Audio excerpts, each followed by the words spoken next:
Good evening, everyone, and welcome to today's legal session. In today's legal session, I'm going to discuss about one important topic that is in news. Uh, Yesterday, Supreme Court Judge M.M. Sundaresh, उन्होंने कहा कि that the time has come that we should decriminalize defamation. तो हमें defamation को क्या कर देना चाहिए? Decriminalize कर देना चाहिए means defamation should no longer should be an offense. वो एक क्राइम नहीं होना चाहिए और डेफेमेशन जो है वो बेसिकली एक सिविल रॉन्ग होना चाहिए, वो क्राइम नहीं होना चाहिए। डीक्रिमिनलाइज का मतलब है कि उसके लिए सजा नहीं मिलनी चाहिए। किसके लिए नहीं मिलनी चाहिए? डेफेमेशन के लिए सजा नहीं मिलनी चाहिए। तो उसी के रिगार्डिंग आज हम डिस्कस करेंगे कि व्हाट इज डेफेमेशन। उसी के regarding we will discuss what is defamation, what are the important judgements on defamation. Defamation के ऊपर क्या क्या इंपॉर्टेंट जजमेंट्स हैं, we will discuss this. So, first of all, let's understand. First of all, let's understand what is defamation. देखो, हमारे जो criminal laws हैं, criminal laws, जैसे कि हम पुराने क्रिमिनल लॉ की बात करें, इंडियन पिनल कोड, और उसको रिप्लेस कर दिया है भारतीय न्याय संहिता ने रिप्लेस कर दिया है। तो हमारे पास एक ऑफेंस होता था जो सेक्शन नंबर 499 एंड 500 के अंदर हमारे पास एक ऑफेंस होता था जिसका नाम था डेफेमेशन। ठीक है, राहुल गांधी जी को भी डेफेमेशन के लिए जो लोअर कोर्ट है उन्होंने 2 इयर्स की पनिशमेंट सुनाई थी, उन्होंने अपील कर दी एंड उनका जो सेंटेंस है वो सस्पेंड हो गया एंड इवन की जो उनकी सेंटेंस भी सस्पेंड हो गया और जो उनका भी अपील में जो मैटर चल रहा है वो ठीक है। Now let's talk about what is defamation. देखो, कुछ ऑफेंसेस या कुछ एक्ट्स ऐसे होते हैं, आई विल से कुछ एक्ट्स ऐसे होते हैं which which makes a crime also, जो एक क्राइम भी बनते हैं, और which makes a civil wrong also. ठीक है, क्राइम का मतलब है कि सेम एक्ट के लिए आप उस पर्सन के अगेंस्ट जो है क्रिमिनल प्रोसीडिंग्स इनिशिएट कर सकते हो, क्रिमिनल प्रोसीडिंग्स, उसको सजा दिलवा सकते हो। और सिविल रॉन्ग का मतलब है कि उसी पर्सन को आप कॉम्पनसेशन कोर्ट से डिमांड कर सकते हैं। जैसे one such act is defamation. Defamation is making imputation allegations against someone or which affects the reputation of that person। किसी बंदे के खिलाफ ऐसी एलिगेशंस या इम्पिटेशंस लगाना जो उसकी रेपुटेशन, उसकी जो हम कहते हैं ना कि इज्जत जो है, रेपुटेशन है, हमारी लोगों के बीच में इज्जत बनी हुई है, वो खराब नहीं होनी चाहिए। तो रेपुटेशन को इफेक्ट करना, और भी बहुत सारे ऐसे आपको एक्ट मिलेंगे जो कि क्राइम है और क्रिमिनल रॉन्ग भी है। जैसे अगर हम किसी पर्सन को with in a circumscribing limit बंद कर दें, जैसे इस कमरे में मैं सबको किसी को बंद कर दूं, तो इस रूम के अंदर अगर मैं किसी को बंद कर दूं और उसको मैं जाने ना दूं, so that is a crime also, that is wrongful confinement. And अगर टॉर्ट्स की बात करें तो वो फॉल्स इम्प्रिजनमेंट है। तो आप उस पर्सन, जिस बंदे ने आपको बंद कर दिया है इस रूम के अंदर, तो आप एक सर्कमस्क्राइबिंग लिमिट के बाहर नहीं जा सकते हो। ठीक है, इसी कमरे में बंद हो जाओगे। तो वो रॉन्गफुल कन्फाइनमेंट है हमारे क्रिमिनल लॉ के अंदर। उस पर्सन को आप सजा दिलवा सकते हो, साथ ही साथ उस पर्सन को आप उस पर्सन के अगेंस्ट क्या ले सकते हैं? कॉम्पनसेशन भी ले सकते हैं। सिमिलरली डेफेमेशन हम देख रहे हैं। डेफेमेशन अगर अब जैसे फॉर एग्जांपल अरविंद केजरीवाल जो हैं, उनके ऊपर अरुण जेटली जो फॉर्मर फाइनेंस मिनिस्टर थे एनडीए गवर्नमेंट के अंदर, अरविंद केजरीवाल जी के ऊपर उन्होंने क्रिमिनल केस भी फाइल किया था और सिविल केस भी फाइल किया था, क्योंकि डेफेमेशन के लिए आपके पास दो रेमेडीज हैं। या तो आप उस पर्सन के अगेंस्ट क्रिमिनल प्रोसीडिंग्स इनिशिएट करवा लीजिए, या फिर उस पर, या तो मैं क्या बोलूं, दोनों ही करवा सकते हैं, और नहीं, एंड कह सकते हैं हम word. You can initiate criminal proceedings and as well as civil action also. Civil के अंदर आप कॉम्पनसेशन क्लेम करते हो, तो जैसे अरुण जेटली जी ने 20 करोड़ रुपए जो है कॉम्पनसेशन डिमांड की थी, और क्रिमिनल प्रोसीडिंग में तो सजा होनी थी उनको। ठीक है, वो तो अरविंद केजरीवाल ने जी ने अपॉलोजी कर दी और उन्होंने फिर वापस ले लिया था। तो अब बात करते हैं कि ये न्यूज़ में क्यों है। डेफेमेशन के सारे जो एस्पेक्ट्स हैं वो हम देखते हैं। देखो, कुछ ऑफेंस, अगर मैं आप सिर्फ क्रिमिनल लायबिलिटी की बात करूंगा, डेफेमेशन एज अ क्राइम की बात करूंगा। टॉर्ट्स के अंदर तो डेफेमेशन एक सिविल रॉन्ग है ही है, उसके लिए तो हम कॉम्पनसेशन ले ही सकते हैं। बट जो सुप्रीम कोर्ट के जज हैं, उनका जो ये स्टेटमेंट आई है कि the time has come but we should decriminalise defamation. Decriminalise का मतलब है कि डेफेमेशन को अब ऑफेंस की जो हमारा लॉ है उसमें से हटा देना चाहिए, क्रिमिनल लॉ से उसको हटा देना चाहिए। It should only be a civil wrong, वो सिविल रॉन्ग ही रहना चाहिए। उसके लिए कॉम्पनसेशन ले लो आप, पर्सन को डेफेमेशन के लिए सजा नहीं होनी चाहिए। तो अब मैं सिर्फ बात करूंगा डेफेमेशन एज अ क्राइम की। अब देखो क्राइम बहुत तरीके के क्राइम्स हैं। एक क्राइम हम करते हैं कि किसी बंदे को बॉडीली हार्म पहुंचा के, तो कोई एक्ट करते हैं उसको बॉडीली हार्म पहुंचता है, जैसे हर्ट, ग्रीवियस हर्ट, मर्डर, ठीक है, किडनैपिंग भी बॉडीली, बॉडी के ऊपर ही इम्पैक्ट पड़ रहा है ना, किडनैपिंग ऑल। तो एक तो है हमने कोई एक्ट किया कि उसको थप्पड़ मार दिया, हर्ट कर दिया, ग्रीवियस हर्ट करके उसका दांत तोड़ दिया, तो ये होते हैं कुछ एक्ट करके। बट कुछ क्राइम ऐसे होते हैं कि कुछ एक्ट नहीं करना, बाय वर्ड्स होते हैं। कैसे होते हैं? By words. वर्ड्स स्पोकन और रिटन, बोल के भी। तो defamation is one such offence जिसको हम कैसे करते हैं? सिर्फ बोल के। डेफेमेशन, अब मैं किसी की रेपुटेशन के ऊपर ऐसे एलिगेशंस लगाऊं तो उस पर्सन की जो रेपुटेशन है वो इफेक्ट हो जाएगी सोसाइटी के अंदर। तो फिर मैंने कौन सा ऑफेंस कर दिया है? डेफेमेशन का ऑफेंस कर दिया है। और डेफेमेशन का ऑफेंस जो है वो अप टू 2 इयर्स तक वो पनिशेबल है, मैक्सिमम 2 इयर्स की पनिशमेंट हो सकती है। अब इसको हम समझते हैं कि भाई इंसान को अपनी जिंदगी से प्यारा क्या चीज होती है? अपनी इज्जत होती है। और कई बार तो हम पुराने जमाने में देखते थे कि लोगों को अपनी जिंदगी से ज्यादा अपनी इज्जत प्यारी होती थी ना। आज के टाइम पे अगर हम बात करें तो बंदा कहता है मेरी life is most important thing to me, है ना, जिंदगी सबसे इंपॉर्टेंट है, कीमती है। बट जिंदगी के बाद नेक्स्ट चीज क्या है? हमारी रेपुटेशन। इवन हम पुरानी समय की बात कर ले तो जब हम स्टोरी सुनते थे कि जो हमारे एंशियंट वॉरियर्स थे एंड ऑल दैट, तो वो जो है अपना सेक्रीफाइस जो है वो सेक्रीफाइस करने के लिए रेडी रहते थे अपनी, बट रेपुटेशन को, उनकी अपनी रिस्पेक्ट को वो एट मोस्ट इंपॉर्टेंस देते थे, है कि नहीं? तो सिमिलरली अब जैसे हमारे लॉ के अंदर प्रॉपर्टी को बचाने के लिए ऑफेंसेस हैं। अगर मैं आपकी प्रॉपर्टी को नुकसान पहुंचा दूं, मिसचीफ कर दूं, तो आपकी मोबाइल है, आपका एक्टिवा है, या कोई भी प्रॉपर्टी है, उसको मैं तोड़ फोड़ करूं, मिसचीफ करूं, तो उसके लिए सजा हो सकती है ना मुझे। तो फिर मैं अगर किसी की रेपुटेशन हार्म करूंगा तो क्या उसके लिए सजा नहीं होगी?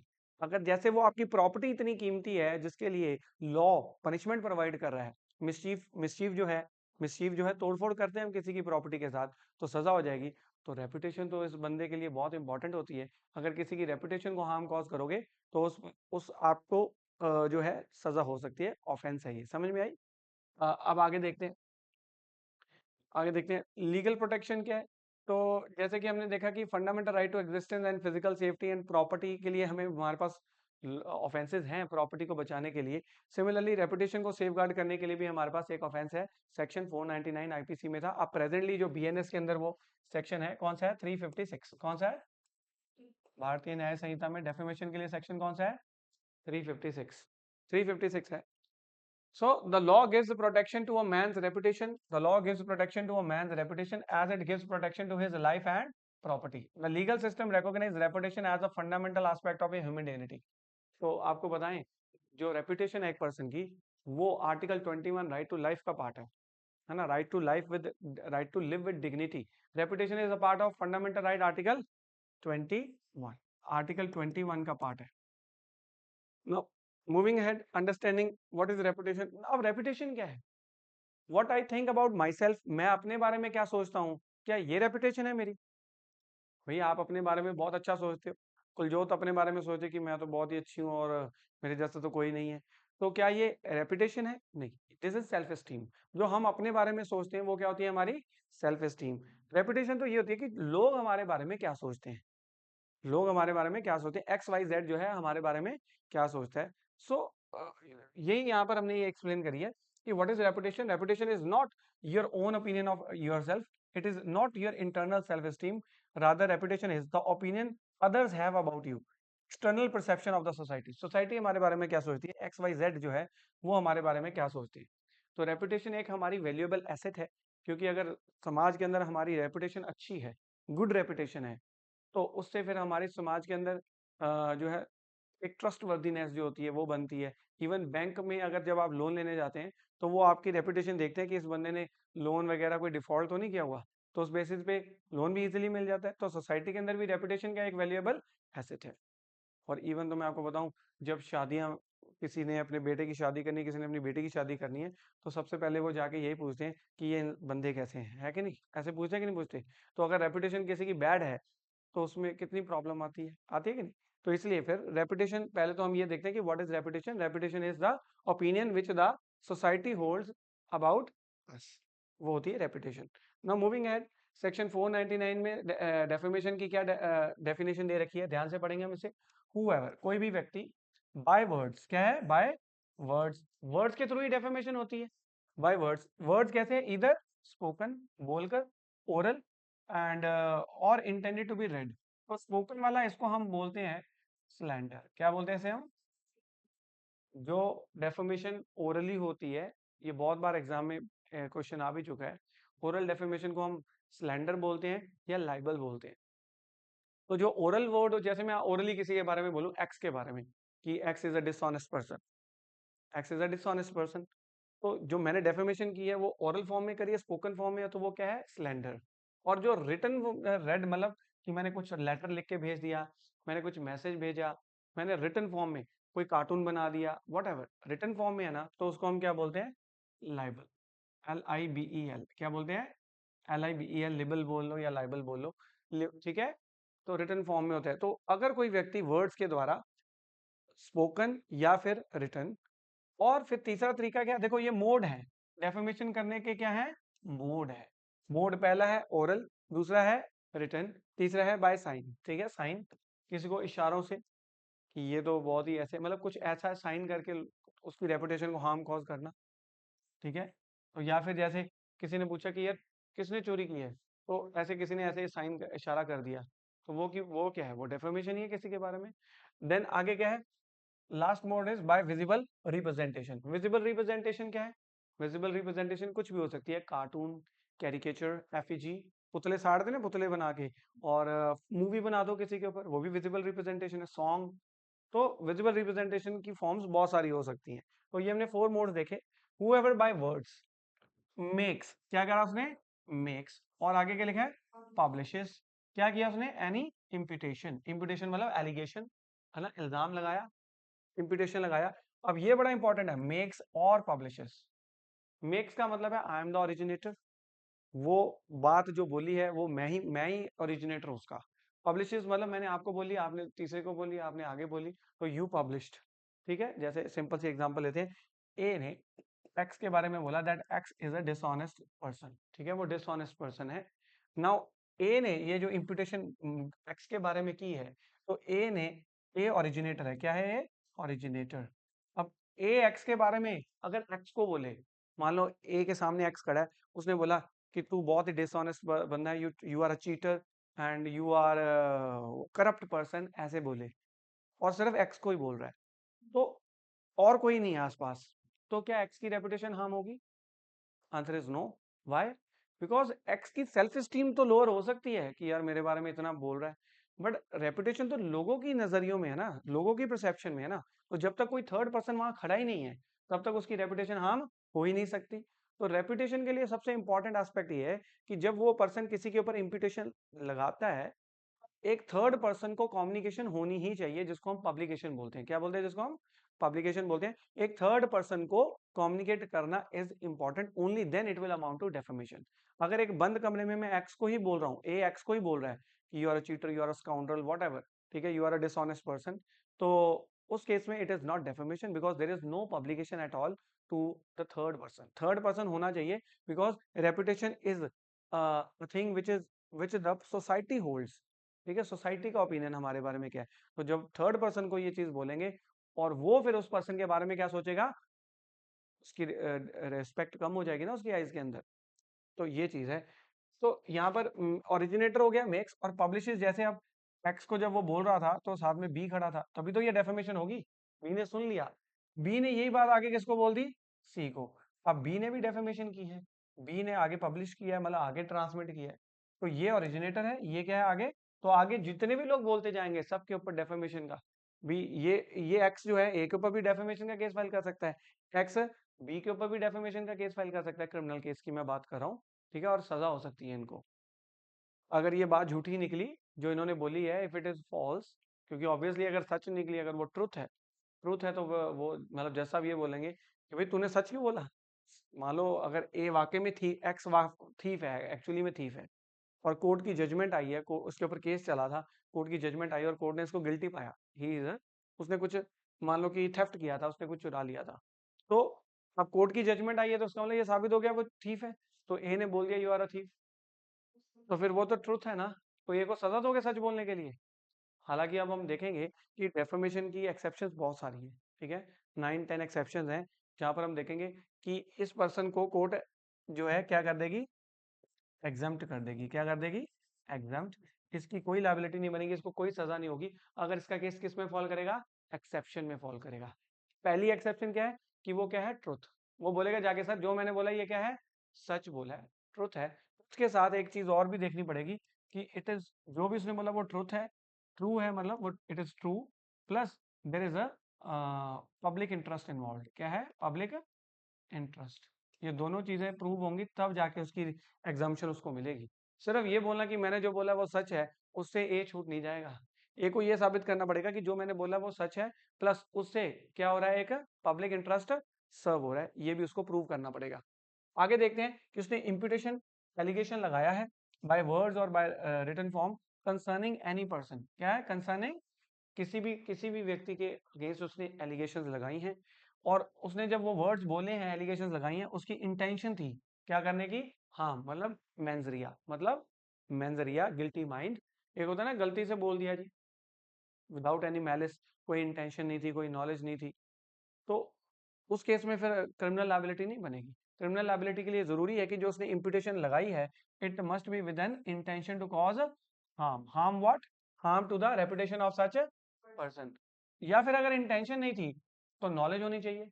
अब देखो, एक बंदे के बारे में मैंने जानबूझ के इंटेंशनली वो चीज बोल दी, सबके सामने बोल दी, तो मैं ये थोड़ी बोल सकता हूँ कि सर मेरे को पता नहीं था, मैंने इंटेंशनली 3-4 बार वो बात बोली है सबके सामने, तो बताओ फिर मेरा इंटेंशन तो शो हो ही रही है, मैंने जानबूझ के बोला नोइंगली। चलो मेरी इंटेंशन ना भी हो, बट मुझे नॉलेज तो है ना कि ये मैं बात सबके सामने बोलने लगा हूँ यार, इसकी रेपुटेशन हार्म हो जाएगी। बोलो, ये बात अगर मैं किसी के सामने बोलने वाला हूँ तो नॉलेज तो है ना एटलीस्ट मुझे। अगर मुझे नॉलेज भी नहीं है तो फिर एटलीस्ट मेरे पास रीजन टू बिलीव तो है ना। रीजन टू बिलीव एक कारण है ना ये मानने का कि अगर ये चीज मैं बोलूंगा, इससे उस पर्सन की रेपुटेशन क्या हो सकती है, हार्म हो सकती है। तो यहाँ पर लगता है कि reason to believe that such imputation, जो मैं एलिगेशन लगा रहा हूँ, imputation will harm the reputation of such person, that person is said to commit defame that person except in the cases hereinafter excepted. तो ये कह रहे हैं कि एक्सेप्शन में केस फॉल कर गया तो फिर हम उसको पनिश नहीं करेंगे, बट अदरवाइज ये सारे इंग्रेडिएंट्स पूरे हो गए तो हम बोलेंगे कि उस बंदे ने उसको क्या किया है, डिफेम किया है। तो क्या क्या एलिमेंट्स हैं? सबसे पहले वर्ड्स, रिटन, ओरल। तो ओरल है तो वो क्या है, स्लैंडर है। रिटन है तो वो क्या है, लाइबल है। एंड वो जो उसने वर्ड्स बोले हैं, it should be an imputation. क्या होना चाहिए वो, अच्छा वो साइन से भी हो सकता है और विजिबल रिप्रेजेंटेशन से भी हो सकता है। एंड उसने पब्लिश किया हो, सबसे इंपॉर्टेंट क्या है, उसने क्या किया हो, पब्लिश। अगर उसने किसी थर्ड पर्सन को बोला ही नहीं, कुछ सिर्फ उसी को बोला है, तो वो डेफेमेशन नहीं हो सकती, क्योंकि डेफेमेशन तो लोगों की आंखों में होती है, ना कि हमारी खुद की आंखों में। वो तो हमारी सेल्फ स्टीम होती है। Publication is very important, until unless कि अगर वो थर्ड पर्सन को कम्युनिकेट नहीं करेगा तब तक वो डेफेमेशन हो ही नहीं सकती। तो उसने थर्ड पर्सन को बोला, क्या बोला, एक इम्प्यूटेशन। इम्प्यूटेशन किसी पर्सन के रिगार्डिंग, और जो उसने बोली है वो इंटेंशनली चीज बोली है, या फिर नॉलेज के साथ बोली है, या फिर एटलीस्ट उसको क्या था, रीजन टू बिलीव, कि अगर मैं ये चीज बोलूंगा तो एटलीस्ट उसको ये रीजन तो होना चाहिए ना, इससे उसकी क्या हो सकती है, रेपुटेशन हार्म हो सकती है। अगर उसकी ये इंटेंशन थी तो हम बोलेंगे कि उस पर्सन ने जो है दूसरे पर्सन को क्या किया है, डिफेम किया है। यहाँ तक तो ठीक हो गया जी, आगे चलते हैं। अब ये कम्युनिकेशन मेथड हमने देख लिए, कंटेंट देख लिया कैसा होना चाहिए, इंटेंट देख लिया हमने। देन उसके बाद इसकी एक्सप्लेनेशन है कि क्या एक मरे हुए व्यक्ति की भी डेफेमेशन हो सकती है, एक डिजीज पर्सन की, जो बंदा मर गया, क्या उसकी भी डेफेमेशन हो सकती है? यस। एक बंदा मर चुका है बट समाज के अंदर उसकी उसकी रेपुटेशन तो थी ना, कि ये बंदा बहुत अच्छा था जी, इस बंदे ने बहुत अच्छे काम किए थे, है कि नहीं समाज के अंदर उसकी रेपुटेशन। तो एक मरे हुए व्यक्ति की भी डेफेमेशन हो सकती है, आंसर इज यस। उसके लिए आपको क्या प्रूव करना पड़ेगा, defamation can apply to dead person if the imputation, जो एलिगेशन लगाया गया है, would harm their reputation when living and hurts family feelings. मतलब कि अगर आज वो व्यक्ति जिंदा होता तो क्या ये चीज उसके लिए डेफेमेटरी होती? अगर मैं एक मरे हुए व्यक्ति के लिए बोलूं कि वो बंदा डिसऑनेस्ट था, तो अगर आज वो बंदा जिंदा होता तो क्या ये डेफेमेशन होती है, नहीं होती? होती। प्लस एंड वर्ड लिखा है बीच में, क्या लिखा है, वर्ड एंड। और क्या ये चीजें फैमिली की फीलिंग्स को हर्ट कर रही हैं? ऑब्वियसली फैमिली की फीलिंग्स को क्या करेंगी, हर्ट करेंगी। तो वो पर्सन जो है एक डिजीज पर्सन की डेफेमेशन के लिए भी क्या हो सकता है, लायबल हो सकता है। देन कंपनीज एंड एसोसिएशंस की भी डेफेमेशन हो सकती है, कंपनी की भी डेफेमेशन हो सकती है, यस। कंपनी की, एसोसिएशन की, collection of persons, collection of persons मतलब ग्रुप ऑफ पर्संस की भी डेफेमेशन हो सकती है। जैसे कोई ग्रुप ऑफ पर्सन हैं जो आइडेंटिफाइबल है, डिटर्मिनेट हैं, कि मतलब स्पेसिफिक है कि एक ग्रुप ऑफ पर्सन। ऐसा नहीं होना चाहिए कि वो अनआइडेंटिफेबल है, पता ही नहीं किन ग्रुप की बात कर। जैसे मैं ये बोलूं कि all the doctors are murders, ठीक है, सारे ये मर्डर हैं, या दे आर थीव्स, ऐसे मैं बोल दूं all the doctors are thieves. तो अब क्या उसमें से एक डॉक्टर उसमें से आके क्या मेरे ऊपर डेफेमेशन का केस फाइल कर सकता है? नहीं कर सकता ना, क्योंकि डॉक्टर एक डिटर्मिनेट ग्रुप कैसे करोगे? कौन से डॉक्टर? इंडिया के डॉक्टर, यूएस के डॉक्टर, ठीक है, ऑस्ट्रेलिया के डॉक्टर। अगर मैं ये बोलूँ इंडियन डॉक्टर्स, तो इंडियन डॉक्टर्स में भी कौन से डॉक्टर्स? पंजाब के डॉक्टर, महाराष्ट्र के डॉक्टर। अगर मैं बोलूँ ऑल द इंडियन डॉक्टर्स, तब भी ऑल द इंडियन डॉक्टर्स भी डिटर्मिनेट ग्रुप नहीं है। क्यों? Because every day new enrolments आ रही हैं, नए नए इनरोलमेंट्स आ रही हैं अब, और कुछ हो सकता है इस प्रोफेशन को छोड़ के जा भी रहे हो। तो फिर ये डिटर्मिनेट नहीं है कि अगर हम ये बोलें, और राहुल गांधी के केस में भी ऐसा ही हुआ था, वो अभी हम बात करेंगे। बट यहाँ पर समझ आया डिजीज पर्सन के लिए क्या क्या रिक्वायरमेंट चाहिए। नंबर वन, कि अगर वो व्यक्ति आज जिंदा होता तो क्या वो डेफेमेटरी होता? और दूसरा, कि क्या उसके फैमिली मेंबर्स की फीलिंग्स को हर्ट हुआ? अगर दोनों चीजें सेटिस्फाई हो जाएंगी तो वो डेफेमेशन बन जाएगा। क्या एक कंपनी, एसोसिएशन और ग्रुप ऑफ पर्सन की डेफेमेशन हो सकती है? हाँ, हो सकती है। बट ग्रुप ऑफ पर्सन के लिए देखना पड़ेगा कि वो ग्रुप ऑफ पर्सन आइडेंटिफेबल है, डिटर्मिनेट है, स्पेसिफिक है, कि हाँ इन 100 लोगों की या इन 150 लोगों की, या वो डिटर्मिनेट होने चाहिए कि यही लोग हैं जिनके बारे में बोला गया था। अगर अब ये मैं बोल दूं कि सारे एडवोकेट्स ऐसे हैं, सारे डॉक्टर्स ऐसे हैं, सारे पुलिसमैन जो हैं करप्ट हैं, अगर ऐसी मैं बात बोल दूं, तो उसमें से एक पुलिसमैन मेरे ऊपर डेफेमेशन का केस फाइल कर दे, वो नहीं हो सकता। क्योंकि वो डिटर्म ये कैसे प्रूव करेगा कि सारे पुलिसमैन में मैं भी इंक्लूड होता हूँ? मैं बोलूंगा कि सर सारे policeman is not determinate, definite group of people नहीं है, क्योंकि कई नए भर्ती भी हो रहे हैं, कई छोड़ के भी जा रहे हैं। और सारे पुलिसमैन में से कौन से? पाकिस्तान के पुलिसमैन, इंडिया के पुलिसमैन, कौन से पुलिसमैन? समझ में आई बात? देन आगे क्या लिखा है? ऑल्टरनेटिव। अब ये इन्यूएंडो है, क्या है ये? इन्यूएंडो बोलते हैं इसे हम, इन्यूएंडो, इन्यूएंडो बोलते हैं इसे। इन्यूएंडो मतलब कुछ ऐसी स्टेटमेंट बोलना जो प्राइमा फसाए देखने में तो ठीक लग रही है, बट उसका एक हिडन मीनिंग है।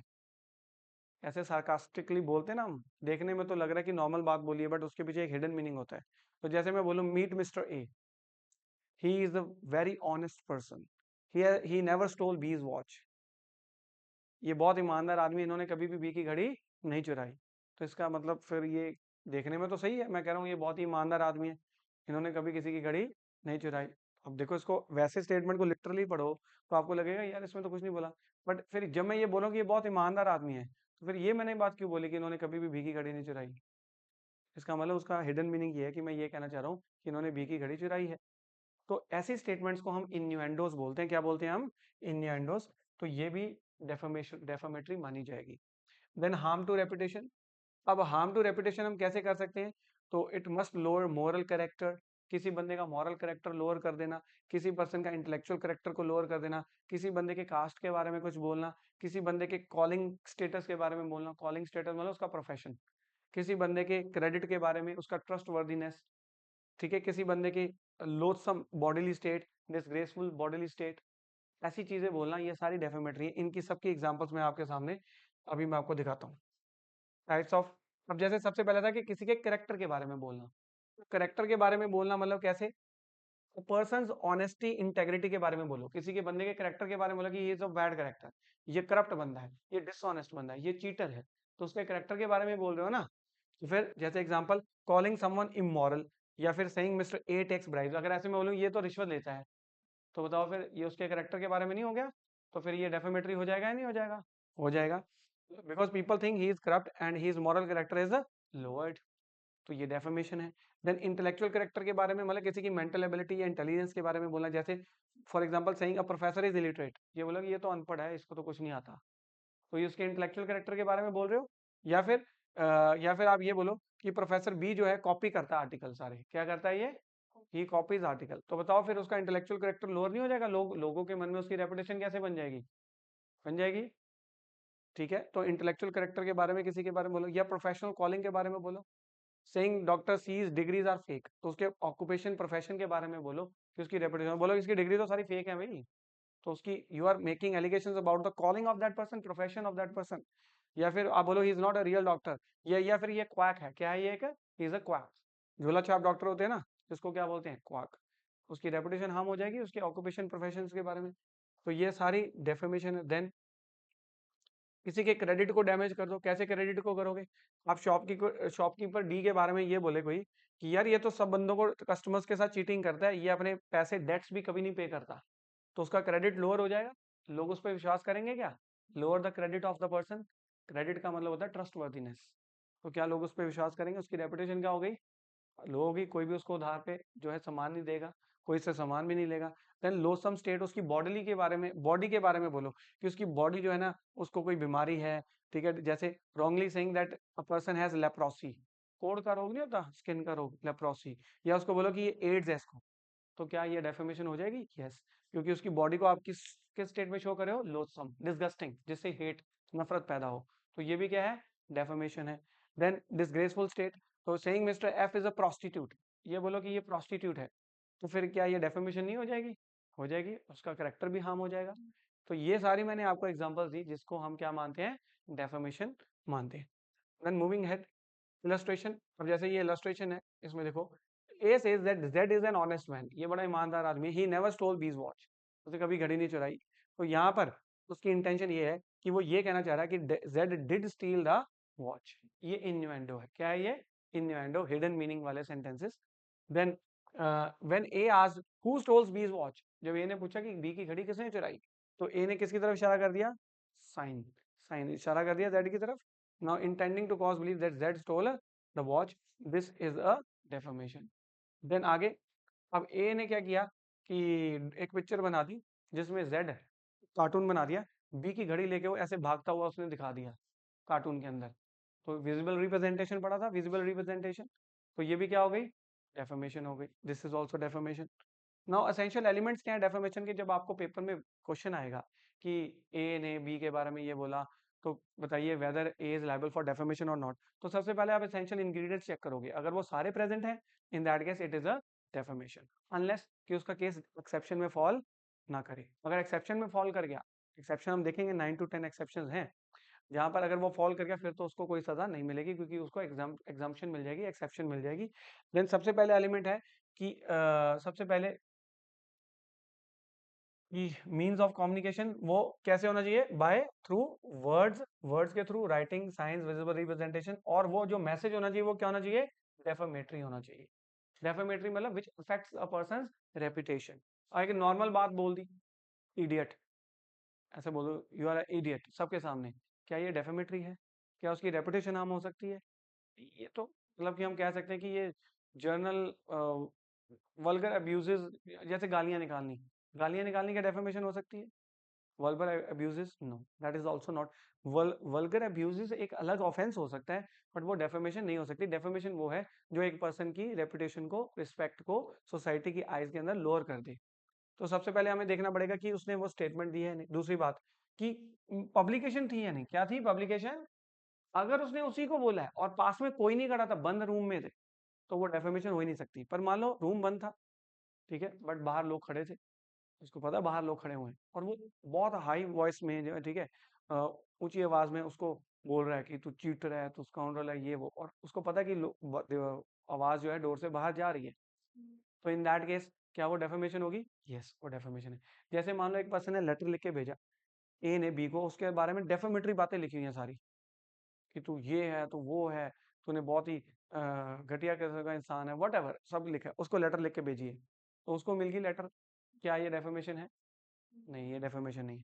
पर मान लो उसने लेटर जानबूझ के उर्दू में लिखी, किस में लिखी है, और उसको पता है कि उसको उर्दू नहीं आती, ठीक है, अब वो कोर्ट में जब उर्दू नहीं आती तो उसको पता है कि वो किसी से ट्रांसलेट करवाएगा। वैसे आज का जमाना तो है कि गूगल ट्रांसलेटर है, फोटो खींचो और वो ट्रांसलेट कर देता है, पर मान लो पुराने जमाने की बात करें तब ये ट्रांसलेशन वाले टूल्स नहीं होते थे, तो उस केस में हम क्या कहेंगे कि अगर एक बंदे ने, जब पहले जमाने में टेक्नोलॉजी इतनी एडवांस नहीं थी, तो उसको पता है कि उस पर्सन को उर्दू नहीं आती, जानबूझ के उर्दू में लिख दी, उसको पता था कि ये जाके किसी से ट्रांसलेट करवाएगा, तो जाके वो किसी से ट्रांसलेट करवाता है, जब पढ़वाता है, तो बताओ ये डेफर्मेशन होगी? Yes, it is डेफर्मेशन।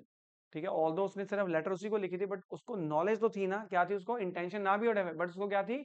नॉलेज तो थी ना। या नॉलेज नहीं भी थी तो रीजन टू बिलीव तो था ना कि कहीं ना कहीं से जाके ये क्या करवाएगा?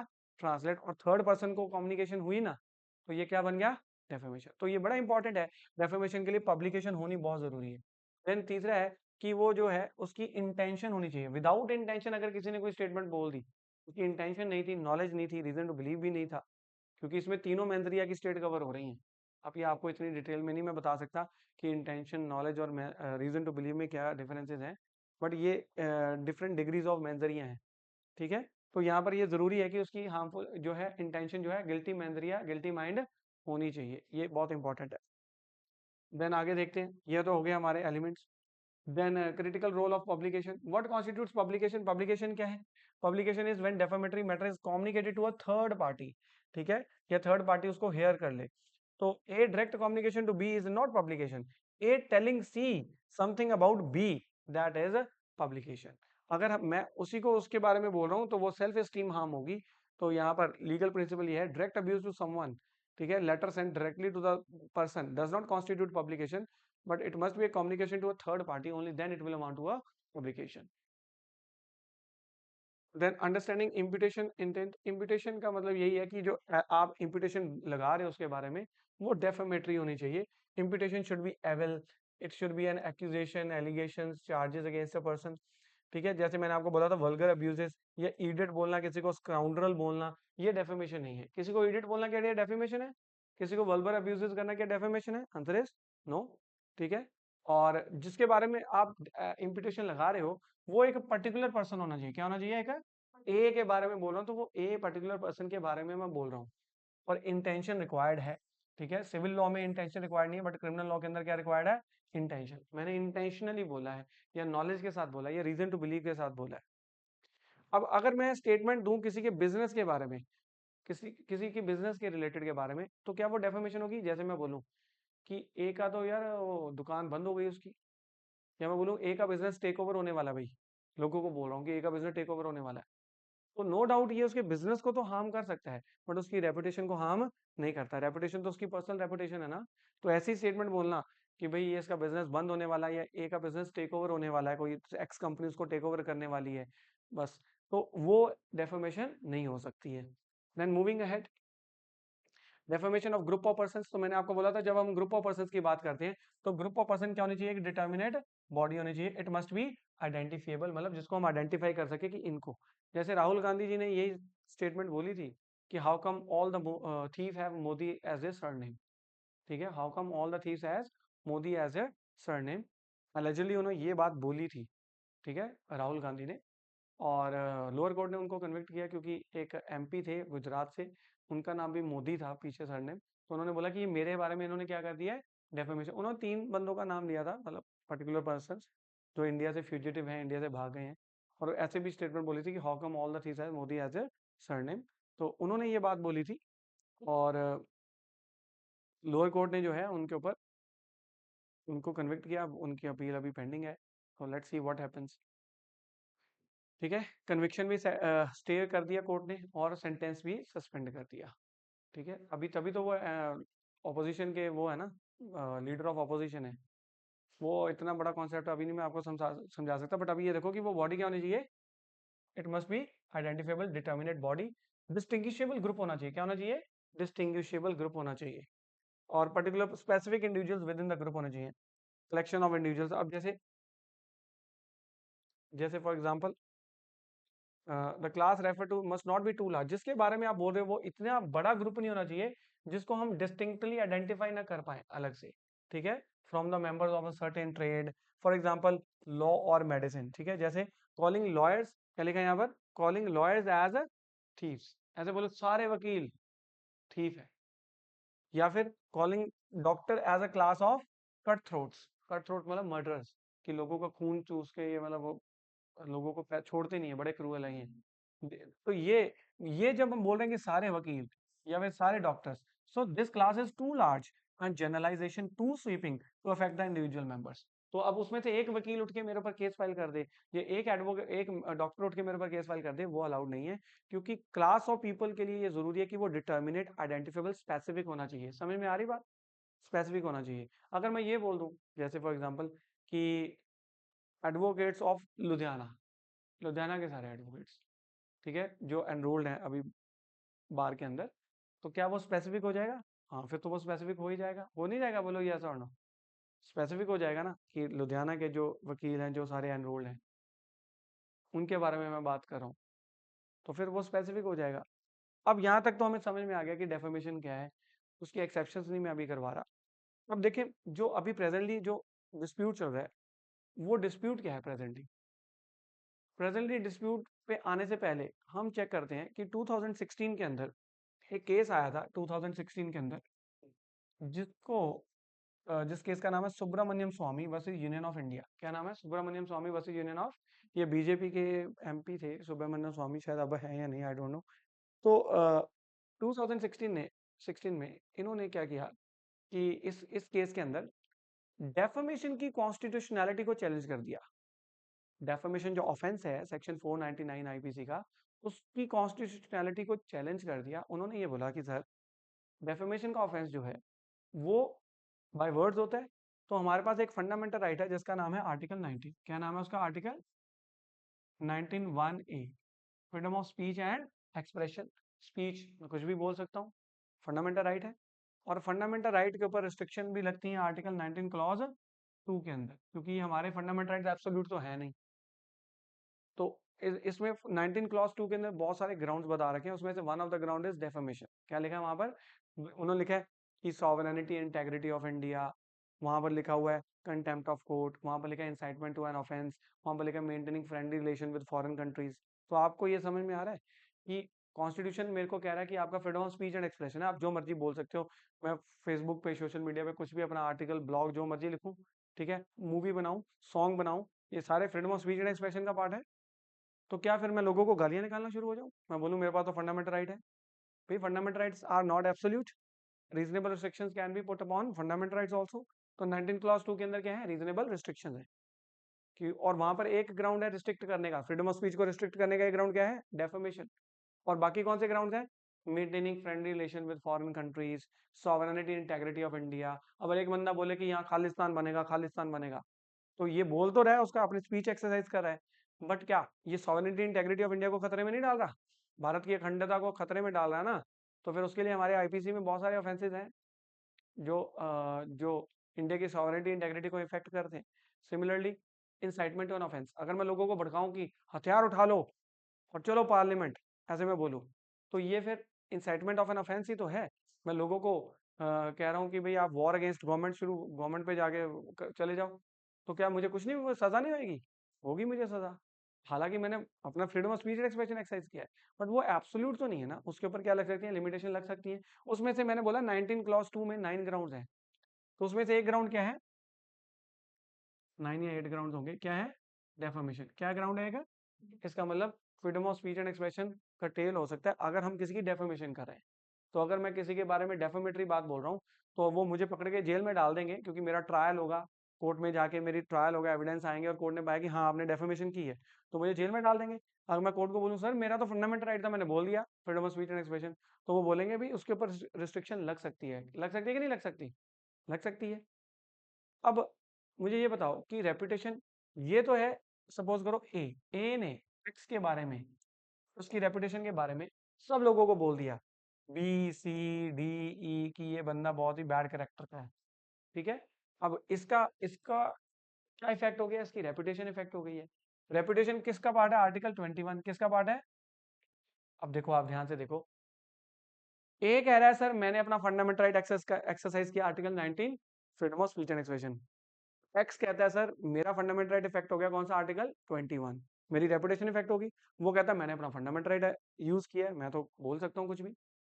जब ये सुब्रमण्यम स्वामी का केस आया, उन्होंने बोला सर ये जो सेक्शन 499 है आईपीसी के अंदर, जो कि एक ऑफेंस है डेफेमेशन, सर ये अनकॉन्स्टिट्यूशनल है, ये संविधान के अगेंस्ट है। क्यों? क्योंकि उसने बोला कि sir article 19 freedom of speech की पावर देता है मुझे, और sir freedom of speech and expression जो है ये पब्लिक इंटरेस्ट के ग्राउंड्स पे तो रिस्ट्रिक्शन लग सकती है इसके ऊपर, प्राइवेट पर्संस के जो डिस्प्यूट्स हैं उनके लिए इसके ऊपर रिस्ट्रिक्शन नहीं लग सकती। क्योंकि जो क्राइम होता है ना, crime crime against the society होता है। जैसे मर्डर हो गया, मर्डर का इम्पैक्ट एक बंदे पे जा रहा है या पूरे समाज पे जा रहा है? एक पर्सन पे क्यों? अगर आज आपके गवांडी का मर्डर हो जाए, तो आप मतलब आप ऐसे घूमोगे, हाँ कोई बात नहीं, मर्डर ही हो गया, क्या हो गया, बोलो फियर आएगा नहीं सोसाइटी में, शॉक आएगा कि नहीं आएगा? तो इम्पैक्ट तो सब लोगों पे ही गया है ना। शॉक, सारे इंस्टेबल हो गई सोसाइटी, आपको अकेले जाने देंगे घर के बाहर? बोलेंगे आजकल माहौल ही बड़ा खराब है, ब्रॉड डे लाइट में किसी को मार दिया। तो डेफामेशन इन्होंने देखो, इनके आप ध्यान से पढ़ो जरा। इस केस के अंदर जब इसको चैलेंज किया गया था, तो यहाँ पर आप देखो जज कौन से थे उस टाइम पे, जज कौन थे? Justice Deepak Mishra and PC Pant.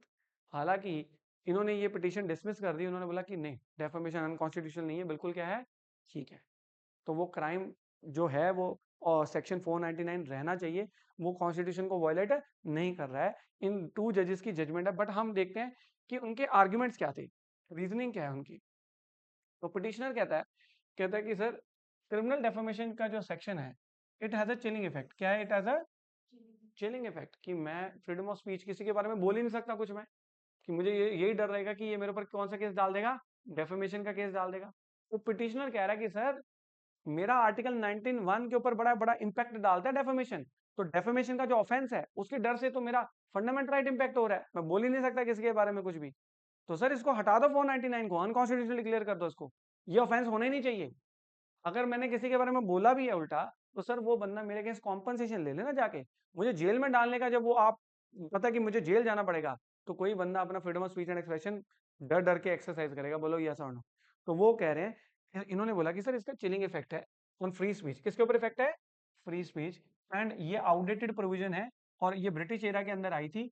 Sir ये फ्रीडम ऑफ एक्सप्रेशन के अगेंस्ट है, सर इसको हटा दिया जाए। ठीक है। और अगर हम देखें इनके आर्ग्यूमेंट्स और कौन से हैं, आर्टिकल 19(1)(a) और 2 के अंदर रिस्ट्रिक्शन है, ये तो मैंने आपको बताया। अब देखो इनके दो मेन आर्ग्यूमेंट थे कि क्यों हटाने की बात कर रहे थे ये। उन्होंने बोला कि सर, जो डेफमेशन है, डेफमेशन हमारे freedom of speech and expression को रिस्ट्रिक्ट कर रही है। सर डेफमेशन तो एक प्राइवेट नेचर का ऑफेंस है। कौन सा है? प्राइवेट नेचर का। प्राइवेट नेचर का है कि नहीं? अगर मैं इसके बारे में डिफेम करूंगा, तो प्राइवेट उसकी उसकी रेपुटेशन हार्म हुई है, सोसाइटी को तो कोई इम्पैक्ट इतना नहीं हो रहा उससे, नहीं हो रहा ना। तो ये प्राइवेट नेचर का है सर, इसको सिविल रेमेडी ही रहने दो। इसके लिए कॉम्पनसेशन ज्यादा से ज्यादा मांग ले वो, बट सर इसके लिए जेल नहीं होनी चाहिए। क्योंकि सर इसके लिए हमारा freedom of speech and expression है सर, अगर आप जेल वाली प्रोविजन रखोगे तो उसके ऊपर चिलिंग इफेक्ट है, हम वो एक्सरसाइज नहीं कर पाएंगे। एंड मोर ओवर, कि जो आर्टिकल 19(2) की आप बात करते हो कि रिस्ट्रिक्शन में लिखा हुआ है, तो उन्होंने बोला कि सर आर्टिकल 19(2) में ना रिस्ट्रिक्शन पब्लिक इंटरेस्ट के ग्राउंड पे लगनी चाहिए। किसके?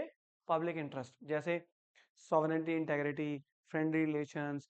ठीक है, ये पब्लिक इंटरेस्ट के ग्राउंड्स हैं।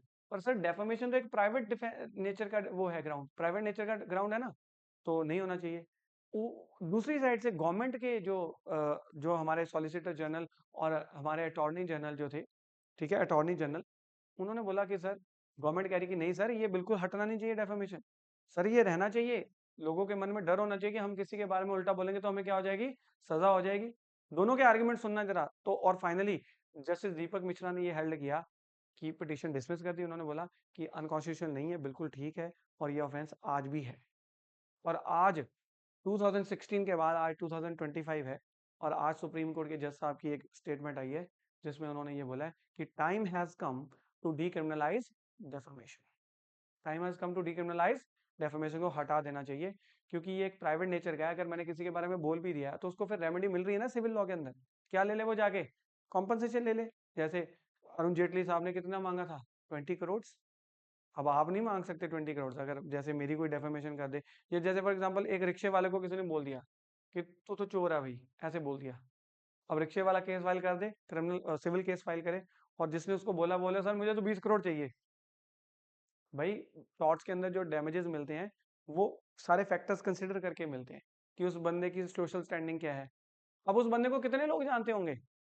उसको बोल भी दिया, उसको रिक्शे वाला कितने लोग जानते होंगे? उसकी रेपुटेशन कितनी कहाँ हुई होगी? ज्यादा से ज्यादा 20। तो यहाँ पर अगर काम कर रहा है तो यहाँ पर तो वैसे भी वो माइग्रेंट ही होगा, 10 5 लोग ही जानते होंगे, तो नॉमिनल सी डैमेज मिलेगा। Arun Jaitley, he was a former finance minister, India के फाइनेंस मिनिस्टर। वर्ल्ड लेवल पे उनका इमेज है, सारे मिनिस्टर, सारे वर्ल्ड के जो लीडर्स हैं उनको जानते हैं। उनकी डेफर्मेशन होगी तो वहां पर तो लेजिडली कितने मिलने चाहिए? 20 करोड़ वैलिड है ना वो लोग मांगे जिन्होंने? बोलो या सर, तो डिपेंड करता है ना। तो अब आप समझ में कि प्रॉब्लम क्या चल रही है? प्रॉब्लम ये चल रही है कि आर्टिकल 21 रेपुटेशन को बचाए और ऑफेंस को रहने दें। हाँ भाई, किसी के बारे में बोलोगे सजा हो जाएगी, ऑफेंस रहना चाहिए, क्रिमिनल ऑफेंस रहना चाहिए, या फिर हम article 19(1) freedom of speech and expression को बचाएं कि भाई ठीक है वो अपना freedom of speech and expression exercise कर रहा था, उसको जेल मत भेजो भाई, फंडामेंटल राइट है, वो बोल सकता है। हाँ, अगर उसने गलत बोल दिया है तो उसके ऊपर आप सिविल रेमेडी या ले लो उससे कॉम्पनसेशन। ये 2016 के अंदर ये डिस्प्यूट था, ये मैटर था, जिसमें सुप्रीम कोर्ट के 2 जजेस ने क्या बोल दिया था कि ये अनकॉन्स्टिट्यूशनल नहीं है, इसको हम डीक्रिमिनलाइज नहीं कर रहे हैं। क्यों? उनके आर्ग्यूमेंट्स क्या थे? आर्ग्यूमेंट्स आप देखिए, कोर्ट ने बोला right to life article 21 and freedom of speech and expression have to be mutually क्या है, रिस्पेक्टेड, दोनों को म्यूचुअली रिस्पेक्ट करना पड़ेगा।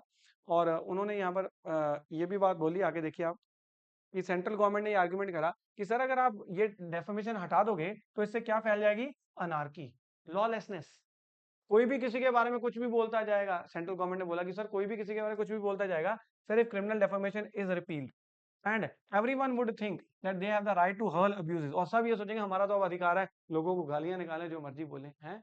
उनका ये आर्ग्यूमेंट था। अटॉर्नी जनरल उस टाइम पे मुकुल रोहतगी थे, उन्होंने बोला कि सर आज के टाइम पे तो डेफर्मेशन बहुत रिलेवेंट है। उन्होंने बोला सर इसको डीक्रिमिनलाइज नहीं करना चाहिए। क्यों रेलेवेंट क्यों है? कहते सर आजकल इंटरनेट का, सोशल मीडिया का युग है, आज तो किसी के बारे में मैं कुछ बोलूं, इतनी ज्यादा तेजी से लोगों में फैलेगा कि उस बंदे की रेपुटेशन बहुत तेजी से हार्म हो सकती है, बोलो। तो उन्होंने बोला ये रहना चाहिए। दोनों तरफ के आर्गुमेंट जान लिए। जो कह रहे थे हटा दो, उनका क्या आर्गुमेंट था? उनका आर्गुमेंट ये था कि ये प्राइवेट नेचर का है सर, उधर से फंडामेंटल राइट है हमारे पास। और सर जो रिस्ट्रिक्शन की आप बात कर रहे हो कि रिस्ट्रिक्शन लग सकती हैं, तो उन्होंने बोला कि सर वो पब्लिक इंटरेस्ट के ग्राउंड पे रिस्ट्रिक्शन लगनी चाहिए। ये डेफर्मेशन के ग्राउंड पे जो आप रिस्ट्रिक्शन लगा रहे हो कि नहीं मैं कुछ ऐसा नहीं बोलूंगा, तो सर ये तो प्राइवेट नेचर का है ना, ये सेटल कर लें अपना, अगर करा भी है डेफर्मेशन तो फिर ले लें जाके कॉम्पनसेशन वगैरह। समझ में आ गई बात? तो ये तो था 2016 में सुब्रमण्यम स्वामी वर्सेस यूनियन ऑफ इंडिया का केस। उसके बाद 2025 में एक और केस आया। उस केस का नाम है Imran Pratapgarhi versus state of Gujarat. क्या नाम है? Imran Pratapgarhi versus state of Gujarat. Imran Pratapgarhi Congress के एमपी थे, अभी भी शायद हैं कांग्रेस के एमपी। इन्होंने एक पोएम बोली। इन्होंने क्या बोली? एक पोएम। इन्होंने एक पोएम बोली और गुजरात की पुलिस ने इनके ऊपर क्या फाइल कर दिया? एफआईआर। एफआईआर फाइल कर दी डेफेमेशन के अंदर, और डेफेमेशन के अंदर भी फाइल करी। और उसके अलावा एक दो सेक्शंस और लगाए थे, promoting enmity between different group of person, दो गुटों के बीच में एनिमिटी, हेट्रेड पैदा करना, ठीक है, दो धर्मों के बीच में ऐसा करना। तो उनके ऊपर ये भी सेक्शंस लगे थे। बट उनकी पोएम कौन सी थी, पहले वो देखिए पोएम कौन सी थी। उन्होंने बोला ए खून के प्यासो बात सुनो, अगर हक की लड़ाई जुल्म सही,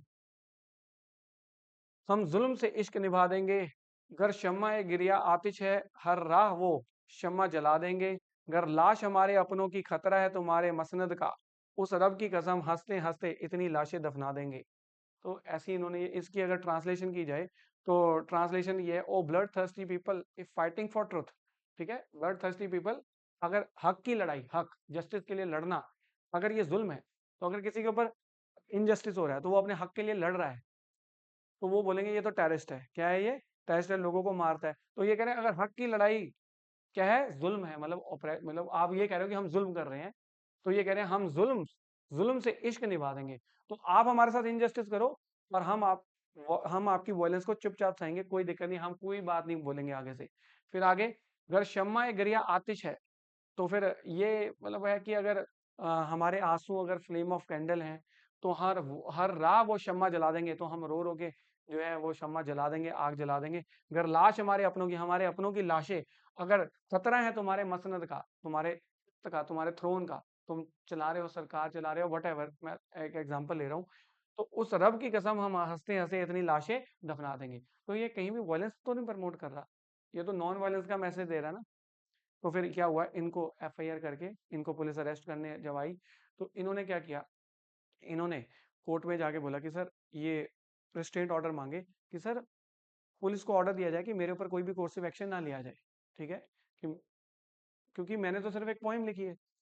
तो गुजरात हाईकोर्ट ने बोला कि नहीं, आपको हम कोई भी एंटिसिपेटरी बेल भी नहीं बोली और स्टे भी नहीं लगाया। और उन्होंने बोला कि इस पोएम के अंदर कुछ ना कुछ है ऐसा कि लोगों को भड़काने वाली बात इसमें बोली गई है, और डेफेमेशन का सेक्शन भी लगाया था। फाइनली ये सुप्रीम कोर्ट पहुंचे। 2025 का केस, सुप्रीम कोर्ट ने बोला, जज साहब ने बोला कि भाई ये पोएम पढ़ो, अपना माइंड तो लगाओ, ये एक पोएम है, एक आर्ट है, क्या है, लिटरेचर है। इसमें उन्होंने नॉन वायलेंस की बात की है, किसकी बात की है? सुप्रीम कोर्ट ने स्टे उन्होंने लगा दिया कि नहीं, इनको आप अरेस्ट नहीं कर सकते, और फाइनली क्वॉश कर दी इनकी एफआईआर। क्या कर दी? क्वॉश, कि कुछ कुछ नहीं बनता। तो वही है यहाँ पर तो यहाँ पर लिखा है legal challenge FIR claiming the poem was defamatory and inflammatory, भड़काऊ है। तो finally supreme court cause the FIR recognising it as a, क्या है कोर्ट ने क्या बोला, इट इज अ, कोर्ट ने बोला कि राइट टू लाइफ मीनिंगफुल तब बनती है जब उसके अंदर लिटरेचर हो, ठीक है, उसमें ऐसी चीजें हो, मतलब लिटरेचर से हमारी लाइफ क्या बनती है, मीनिंगफुल। अगर लिटरेचर ही ना हो तो फिर क्या लाइफ क्या है। तो कोर्ट ने बोला please see the poem, high court को बोला, Gujarat high court, that you has not appreciated the meaning of the poem, it is ultimately a poem, it is not against any religion. The poem indirectly says even if somebody indulges in violence, we will not indulge in violence. That's the message which this poem gives. Please apply your mind to the poem. After all, creativity is also important. तो court ने बोला कि that poem's message was actually about non-violence and peaceful resistance, stating that those who indulge in violence will eventually be dethroned through peaceful means. कि जो violence करते हैं वो dethrone, वो हट जाएंगे अपने उससे, और but किस means से, peaceful means से। So free expression of thoughts and views जो है, it is a part of civilized society. Without freedom of expression, it is impossible to live a dignified life, जो आर्टिकल 25 है कि भाई dignified life बंदा कैसे जिएगा अगर आप उसको कुछ लिटरेरी कुछ भी अपना, मतलब ये जो अपने व्यूज ना रख पाए वो।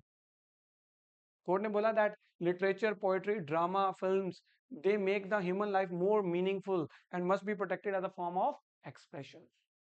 तो यहाँ पर कोर्ट ने इमरान प्रतापगढ़ी के केस में ये बोला कि भाई ये डेफेमेशन नहीं है, ठीक है, ये फॉर्म ऑफ लिटरेचर है, आप उसका मीनिंग तो चेक करो कि क्या है वो। समझ में आया।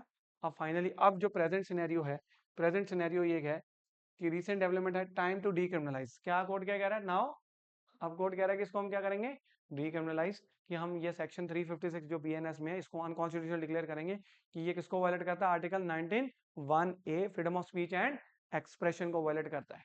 अब बोलोगे सर वो दीपक मिश्रा जी ने तो जजमेंट दी थी, 2 जजेस ने, तो 2 जजेस से बड़ा बेंच बैठेगा, एटलीस्ट 3 जजेस बैठेंगे, या कॉन्स्टिट्यूशनल बेंच बैठेगा, 5 जजेस बैठेंगे। तो ये कॉन्स्टिट्यूशनल मैटर है तो कितने बैठेंगे, एटलीस्ट 5 जजेस बैठेंगे। अब तो वो अगर ये डिक्लेयर कर दें कि इसको डीक्रिमिनलाइज होना चाहिए, इसको अब ये ऑफेंस नहीं रहना चाहिए, तो फिर ये हो सकता है, बट अभी ये न्यूज में ये चल रहा है। अब हम देखते हैं, जस्टिस सुंदरेश ने ये बोला, I think time has come to decriminalise all this.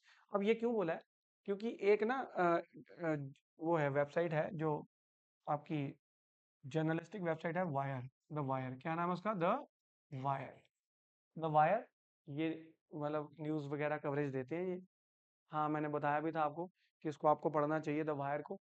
और इसमें क्या है कि हुआ क्या कि 2016 के अंदर एक आर्टिकल पब्लिश करा द वायर वालों ने, और उस आर्टिकल में इन्होंने प्रोफेसर अमृता सिंह हैं, एक टीचर हैं JNU के अंदर, जवाहरलाल नेहरू यूनिवर्सिटी दिल्ली के अंदर।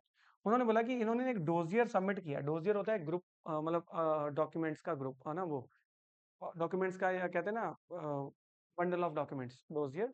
तो वो दिया, और उसमें उन्होंने बोला कि JNU is a den of organise sex racket. क्या है ये उस आर्टिकल में लिखा हुआ था कि अमृता सिंह ने क्या बोला उस डोजियर के साथ, उसमें क्या लिख के भेजा है, एडमिनिस्ट्रेशन को दिया ना, सबमिट करवाया है, तो वहां पर क्या लिख कर भेजा कि JNU is a den of organised sex racket, ठीक है, ये चीज बोली। और उन्होंने ये भी बोला कि it promotes sectarian violence, sectarian मतलब कि हिंदुस्तान के टुकड़े टुकड़े हो एंड ऑल दैट, वो प्रमोट करते हैं, और कुछ टीचर्स भी इसमें इन्वॉल्व है, ये आर्टिकल में लिखा हुआ था। अब अमृता सिंह ने बोला कि मैंने ऐसा कोई डोजियर नहीं दिया, आपने ये आर्टिकल मेरे बारे में कैसे छाप दिया कि मैंने ये बात बोली है, आप मेरी रेपुटेशन हार्म कर रही है आपने सबके बीच में, कि अमृता सिंह ने ऐसे बोला कि JNU is a what, JNU is a den of organise sex racket. तो अमृता सिंह ने डेफेमेशन का केस किसके अगेंस्ट फाइल कर दिया, द वायर, द वायर के जो एडिटर होंगे जिन्होंने ये लिखा होगा, उनके अगेंस्ट क्या फाइल कर दिया, डेफेमेशन। डेफेमेशन के केस में उनको सम्मन आया, सम्मन वगैरह आया, एंड उसके रिगार्डिंग अब द वायर, लोअर कोर्ट ने मना कर दिया, उन्होंने बोला हम सम्मन भेजें आपको आना पड़ेगा। उन्होंने चैलेंज किया, दिल्ली हाई कोर्ट ने बोल दिया कि आपको आना पड़ेगा सम्मन में। अब ये फाइनली कहाँ पहुंच गया, द वायर सुप्रीम कोर्ट के अंदर पहुंच गया, और सुप्रीम कोर्ट के अब जस्टिस ने क्या बोला, the time has come to decriminalise, कि अगर डेफामेशन आपको लगता है तो सिविल रेमेडी ले लो ना जाके आप। समझ में आया। This is the whole matter जो अभी हम न्यूज में चल रहा है, और मैंने आपको इसकी पूरी क्रोनोलॉजी करवा दी है, क्योंकि यहाँ पर मेन पॉइंट है, की क्वेश्चन ये है कि can defamation involving private individuals legitimately be classified as a crime. दो लोगों के बीच का है ना ये, when it serves no broader, defamation का क्या कोई पब्लिक पर्पस है, एक बंदा दूसरे बंदे के रेपुटेशन हार्म कर रहा है, does it have a larger public purpose, अब जैसे मर्डर, किसी ने मर्डर कर दिया, उसको तो सजा होनी चाहिए, लार्जर पब्लिक पर्पस है। क्योंकि अगर वो मर्डर शरेआम घूमेगा सोसाइटी के अंदर फ्री, तो लोग जो हैं सोसाइटी में फियर नहीं क्रिएट हो जाएगा, सोसाइटी कैसे चल पाएगी। बट डेफेमेशन जो है एक प्राइवेट, एक कह सकते हैं कि प्राइवेट काइंड ऑफ कन्फ्लिक्ट कह सकते हैं हम। Supreme court recent remarks suggest a potential shift towards decriminalization of defamation law.